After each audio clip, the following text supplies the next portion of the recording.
በዳኒና በሄርሜላ መሃል የሆነ ነገር ተፈጠረ። በጣም የሚገርም ነገር ነው። አብርሽ እንግዲህ አልፈልግሽም ከአንቺ ጋር መኖር አልፈልግም ሲል ለካ ዳኒያችን በስር ገብታ የሆነ ተንኮል እየሰራች ትገኛለች ማለት ነው። ዳኒ እውነት ለመናገር በጣም የሚገርም ሰው ነው። ይህንን ክፍተት አግኝቶ ከሄርሜላ ጋር ለመሆን በጣም ብዙ ነገሮችን እያደረገ ይገኛል። እውነት ለመናገር ከሆነ ዳኒ ማለት እስስት ማለት ነው። ሩታ ጋር ይመጣል፣ ካልተመቸው ደግሞ ሄርሜላ ጋር ይሄዳል። አንድ ቦታ እንኳን አርፎ አይቀመጥም።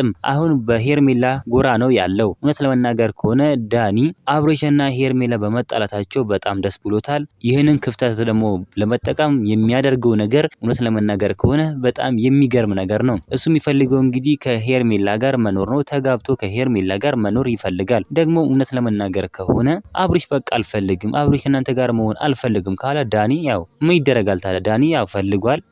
ኢፋም ከሄርሜላ ጋር መኖር ይፈልጋል። እሷ እንግዲህ አንዳቸው መርጣ ከአንዳቸው ጋር መኖር ነው በቃ ያለባት። አብርሽን ደግሞ ከሩታ ጋር መኖር አለበት። ልጅም ስላለው ያው ከሩታ ጋር መኖር አለበት እንላለን። ዳኒያችንም እንግዲህ ዳኒ ቁርንፍድም በጣም የሚገርም ነገር ነው። በጣም ነው የሚገርመው። ዳኒ ማለት ከባድ ሰው ናት። ለመናገር ከሆነ ቁርንፍድ ማለት ከባድ ናት። በተገኘው አጋጣሚ በሙሉ አጋጣሚዎችን አያሳልፍም። ለመጠቀም ነው የሚፈልገው ማለት ነው። ዳኒ በጣም የሚገርም ሰው ነው። እናንተ ምን ትላላችሁ? ሀሳብ አስተያየታችሁን ኮሜንት ላይ ማስቀመጥ እንዳረሱ። ቪዲዮ ላይክ፣ ቻናሉ ሰብስክራይብ ማድረግ እንዳረሱ። በሌላ ቪዲዮ እስከምንገናኝ በያላችሁበት የዓለም ዳርቻ ሰላማችሁ ብዝት ይበልልኝ። ደህና ሁኑልኝ።